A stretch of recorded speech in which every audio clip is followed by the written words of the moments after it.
എല്ലാവർക്കും ദൃഷ്ടി ന്യൂസിന്റെ പുതിയൊരു ക്ലാസ്സിലേക്ക് സ്വാഗതം.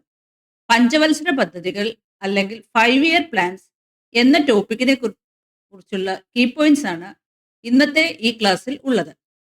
പഞ്ചവത്സര പദ്ധതികൾ ആദ്യമായി ആരംഭിച്ച രാജ്യം USSR അല്ലെങ്കിൽ റഷ്യ. പഞ്ചവത്സര പദ്ധതിയുടെ പിതാവ് ജോസഫ് സ്റ്റാലിൻ. പഞ്ചവത്സര പദ്ധതി റഷ്യയിൽ ജോസഫ് സ്റ്റാലിൻ ആരംഭിച്ച വർഷം 1928. റഷ്യൻ മോഡൽ പഞ്ചവത്സര പദ്ധതി ഇന്ത്യയിൽ നടപ്പിലാക്കിയ പ്രധാനമന്ത്രി ജവഹർലാൽ നെഹ്റു. പഞ്ചവത്സര പദ്ധതി ഇന്ത്യയിൽ ആരംഭിച്ചത് 1951 ഏപ്രിൽ 1. ഇന്ത്യയിൽ ആകെ നടപ്പിലാക്കിയ പഞ്ചവത്സര പദ്ധതികളുടെ എണ്ണം 12. പഞ്ചവത്സര പദ്ധതികളുടെ കരട് തയ്യാറാക്കുന്നത് planning commission.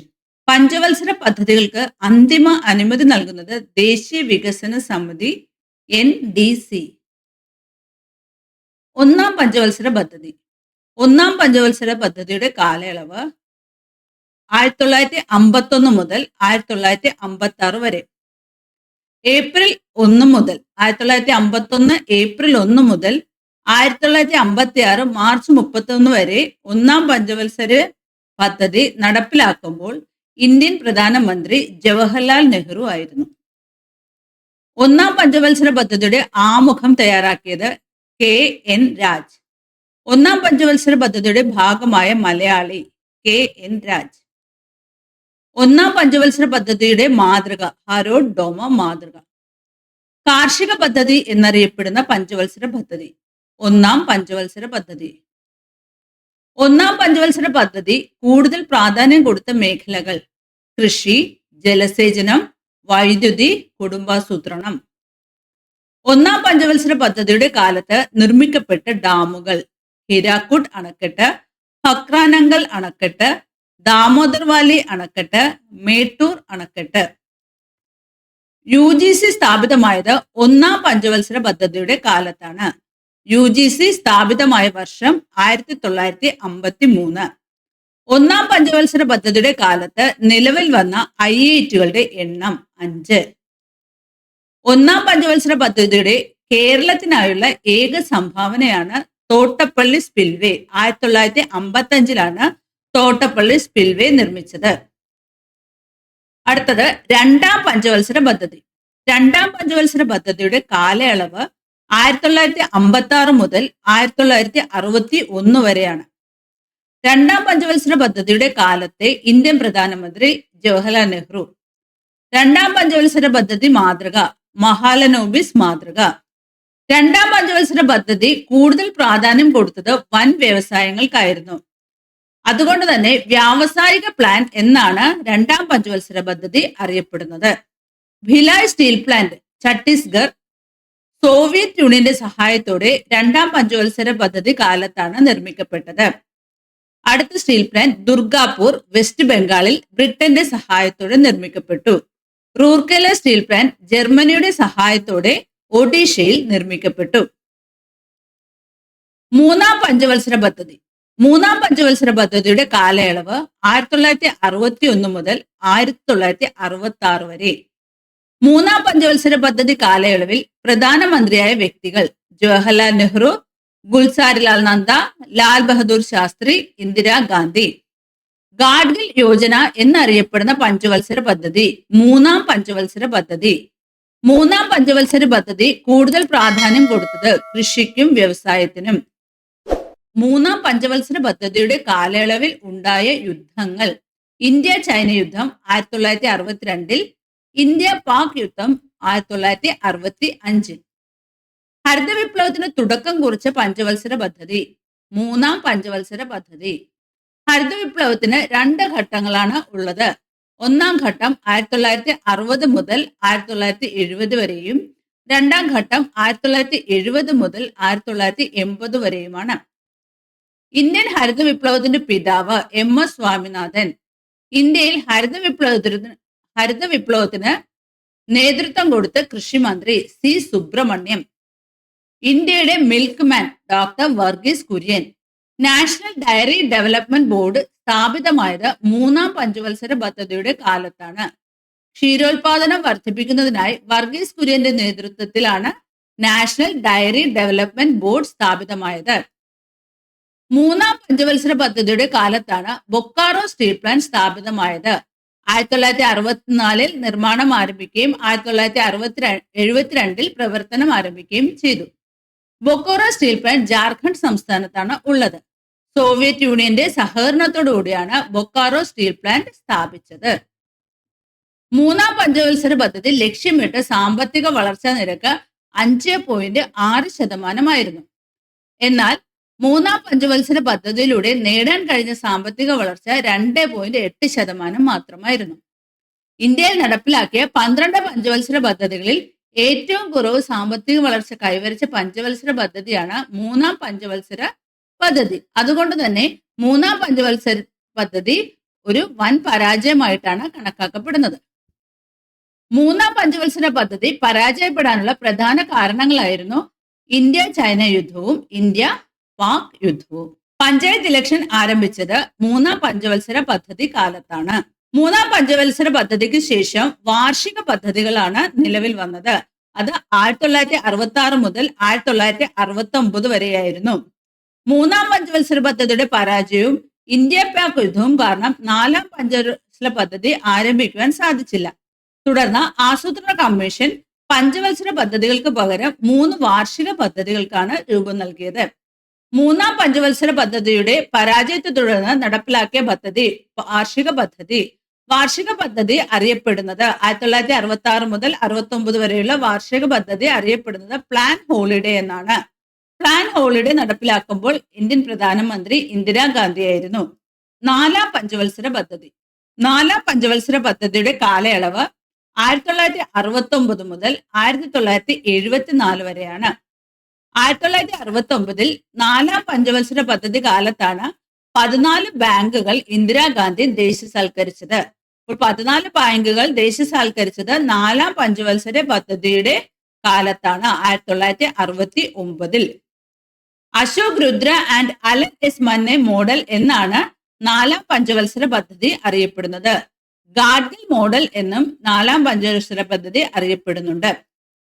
National dairy development ബോർഡിന്റെ ആഭിമുഖ്യത്തിൽ ഓപ്പറേഷൻ ഫ്ലഡ് ആരംഭിച്ചത് നാലാം പഞ്ചവത്സര പദ്ധതി കാലത്താണ്. ധവള വിപ്ലവം നടന്നത് നാലാം പഞ്ചവത്സര പദ്ധതിയുടെ കാലത്താണ്.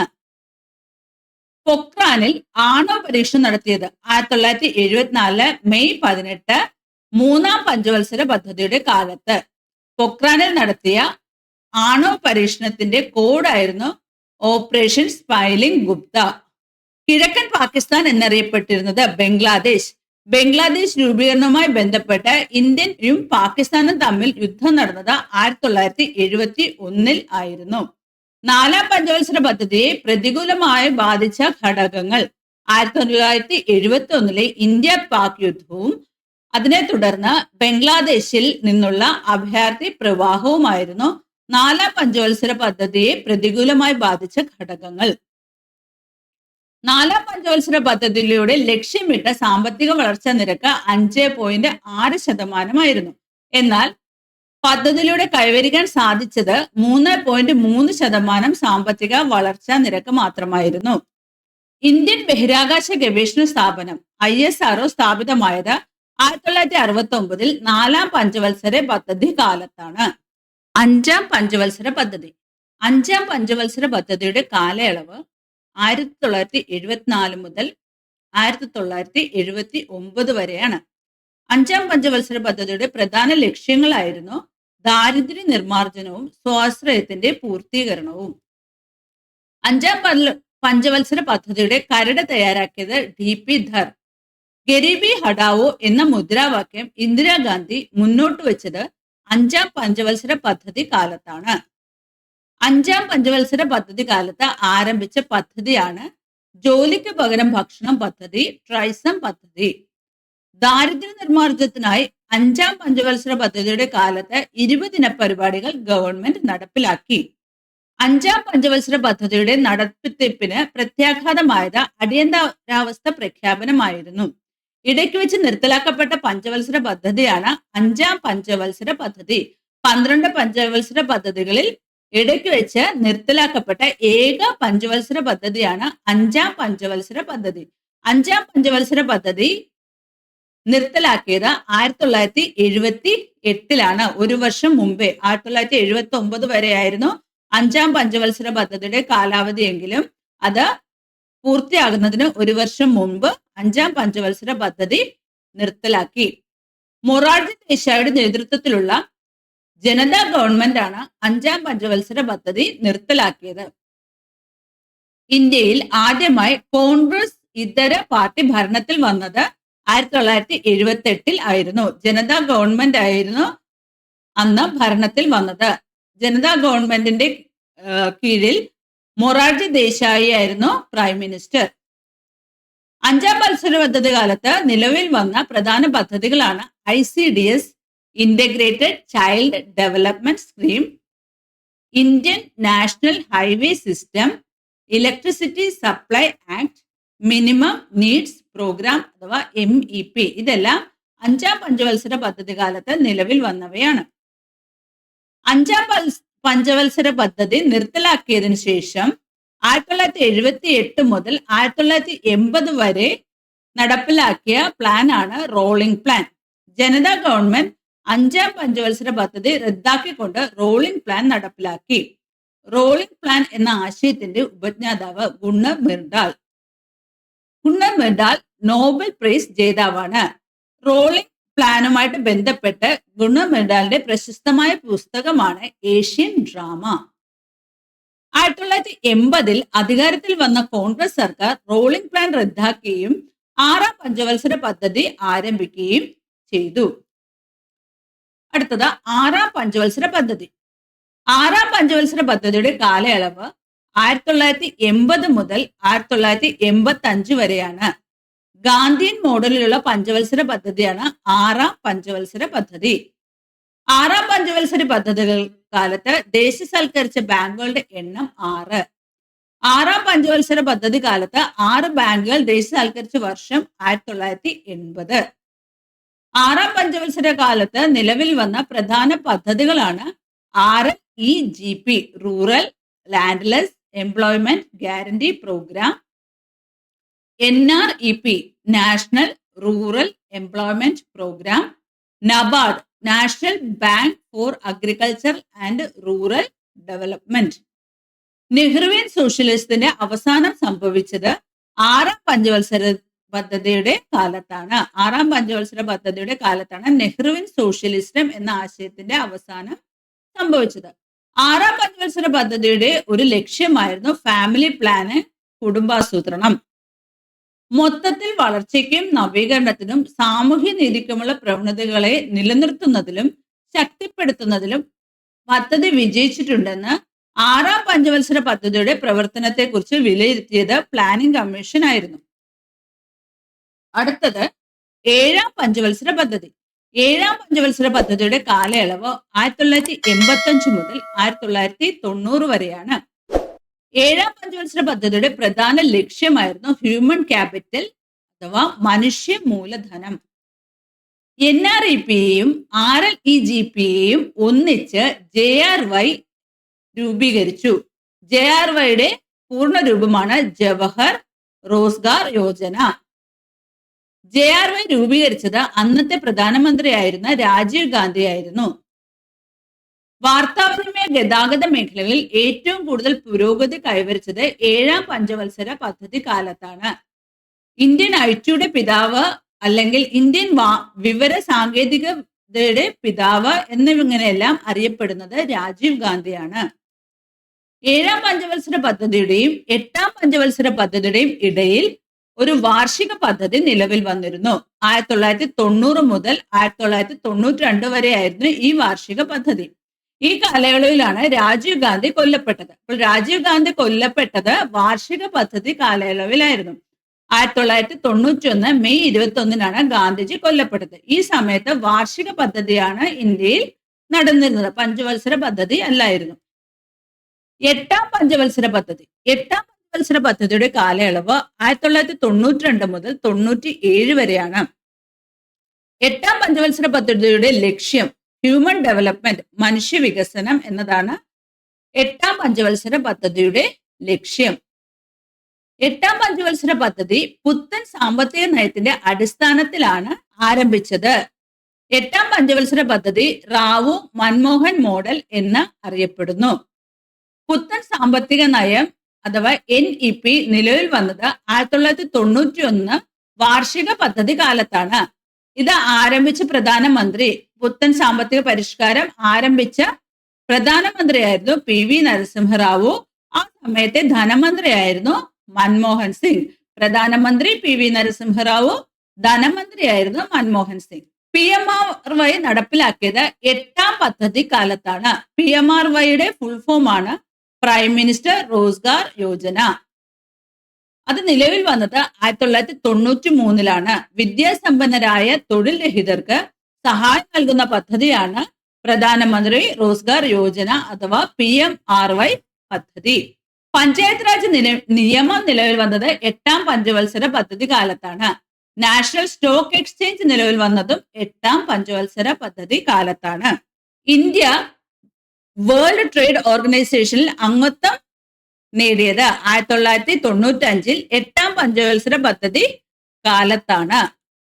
WTO world trade organisation. ഒൻപതാം പഞ്ചവത്സര പദ്ധതിയുടെ കാലയളവ് 1997 മുതൽ 2002 വരെയാണ്. ഒമ്പതാം പഞ്ചവത്സര പദ്ധതി ജനകീയ പദ്ധതി എന്നാണ് അറിയപ്പെടുന്നത്. ഒമ്പതാം പഞ്ചവത്സര പദ്ധതിയുടെ പ്രധാന ലക്ഷ്യമായിരുന്നു സ്ത്രീ സ്വാധീകരണം. കുടുംബശ്രീ ആരംഭിച്ചത് ഒമ്പതാം പഞ്ചവത്സര പദ്ധതി കാലത്താണ്. ഇന്ത്യയിൽ സ്ത്രീ ഘടക പദ്ധതി WCP ആരംഭിച്ചതും ഒമ്പതാം പഞ്ചവത്സര പദ്ധതി കാലത്താണ്. രണ്ടാം തവണ ആണവ പരീക്ഷണം നടത്തിയത് ഒമ്പതാം പഞ്ചവത്സര പദ്ധതിയുടെ കാലത്താണ്. രണ്ടാം ആണവ പരീക്ഷണത്തിന്റെ കോഡായിരുന്നു ഓപ്പറേഷൻ ശക്തി. സ്വാതന്ത്ര്യത്തിന്റെ 50ാം വാർഷികത്തിൽ ആരംഭിച്ച പദ്ധതിയാണ് ഒമ്പതാം പഞ്ചവത്സര പദ്ധതി. കേരളത്തിൽ ജനകീയ ആസൂത്രണം നിലവിൽ വന്ന പഞ്ചവത്സര പദ്ധതിയാണ് ഒമ്പതാം പഞ്ചവത്സര പദ്ധതി. ഗ്രാമീണ വികസനവും വികേന്ദ്രീകൃത ആസൂത്രണവും ഒമ്പതാം പഞ്ചവത്സര പദ്ധതിയുടെ ലക്ഷ്യങ്ങളിൽ പെടുന്നു. പത്താം പഞ്ചവത്സര പദ്ധതിയുടെ കാലയളവ് 2002 മുതൽ 2007 വരെയാണ്. കേരള മോഡൽ പഞ്ചവത്സര പദ്ധതി എന്നറിയപ്പെടുന്നത് പത്താം പഞ്ചവത്സര പദ്ധതിയാണ്. പത്താം പഞ്ചവത്സര പദ്ധതിയുടെ ആരംഭത്തിൽ ഇന്ത്യൻ പ്രധാനമന്ത്രി AB വാജ്പേയി ആയിരുന്നു. അതിനുശേഷം മൻമോഹൻ സിംഗ് ഇന്ത്യൻ പ്രധാനമന്ത്രിയായി. തൊഴിലുറപ്പ് പദ്ധതി ആരംഭിച്ചത് പത്താം പഞ്ചവത്സര പദ്ധതി കാലത്താണ്. 11ാം പഞ്ചവത്സര പദ്ധതിയുടെ കാലയളവ് 2007-2012 കാലയളവിലായിരുന്നു. 11ാം പഞ്ചവത്സര പദ്ധതിയുടെ മുഖ്യ ലക്ഷ്യം സമഗ്ര വികസനം, ഇൻക്ലൂസീവ് ഗ്രോത്ത്. 11ാം പഞ്ചവത്സര പദ്ധതിയുടെ കരട് തയ്യാറാക്കിയത് C രംഗരാജൻ. ഏറ്റവും കൂടുതൽ സാമ്പത്തിക വളർച്ചാ നിരക്ക് കൈവരിച്ച പഞ്ചവത്സര പദ്ധതിയാണ് 11ാം പഞ്ചവത്സര പദ്ധതി. 11ാം പഞ്ചവത്സര പദ്ധതി ലക്ഷ്യമിട്ട സാമ്പത്തിക വളർച്ചാ നിരക്ക് 9% എന്നാൽ കൈവരിച്ചത് 8%. ചില ബുക്കുകളിൽ 7.9% എന്നും കാണുന്നുണ്ട്. 11ാം പഞ്ചവത്സര പദ്ധതി കൈവരിച്ച സാമ്പത്തിക വളർച്ചാ നിരക്ക് 8%. 2009 ഇന്ത്യയിൽ എല്ലായിടത്തും ശുദ്ധജലം എത്തിക്കുക എന്നത് 11ാം പഞ്ചവത്സര പദ്ധതിയുടെ ഒരു പ്രോജക്റ്റ് ആയിരുന്നു. വിദ്യാഭ്യാസ പദ്ധതി എന്നറിയപ്പെടുന്ന പഞ്ചവത്സര പദ്ധതിയാണ് 11ാം പഞ്ചവത്സര പദ്ധതി. 12ാം പഞ്ചവത്സര പദ്ധതിയുടെ കാലാവധി 2012 മുതൽ 2017 വരെയായിരുന്നു. ഇന്ത്യയിലെ ഏറ്റവും അവസാനത്തെ പഞ്ചവത്സര പദ്ധതിയാണ് 12ാം പഞ്ചവത്സര പദ്ധതി. 12ാം പഞ്ചവത്സര പദ്ധതിയുടെ പ്രധാന ലക്ഷ്യങ്ങളായിരുന്നു സുസ്ഥിര വികസനം, സസ്റ്റൈനബിൾ ഡെവലപ്മെന്റ്, സമഗ്ര വികസനം, ഇൻക്ലൂസീവ് ഗ്രോത്ത്. മുഴുവൻ ഗ്രാമങ്ങളുടെയും വൈദ്യുതിവൽക്കരണം എന്നത് പദ്ധതി 12ാം പഞ്ചവത്സര പദ്ധതിയുടെ പദ്ധതിയായിരുന്നു. വേഗതയുള്ളതും കൂടുതൽ ഉൾക്കൊള്ളുന്നതും സുസ്ഥിരവുമായ വളർച്ച എന്നതായിരുന്നു 12ാം പഞ്ചവത്സര പദ്ധതിയുടെ പ്രമേയം. സ്കൂളിലെ പ്രവേശനത്തിലെ ലിംഗഭേദവും സാമൂഹികവുമായ വിടവ് ഇല്ലാതാക്കാനും ഉന്നത വിദ്യാഭ്യാസത്തിലേക്കുള്ള പ്രവേശനം ലക്ഷ്യപ്പെടുത്താനും 12ാം പഞ്ചവത്സര പദ്ധതി ലക്ഷ്യമിടുന്നുണ്ട്. ഇത്രയുമാണ് പഞ്ചവത്സര പദ്ധതിയെ കുറിച്ചുള്ള കീ പോയിന്റ്സ്. ഇത് ഒരു വലിയ ടോപ്പിക്കാണ്. അതുകൊണ്ട് നന്നായി പഠിച്ച് ഇതുമായിട്ട് ബന്ധപ്പെട്ട മോക്ക് ടെസ്റ്റ് അറ്റൻഡ് ചെയ്ത് ഈ ടോപ്പിക്ക് നന്നായി പഠിക്കുക. Thank you.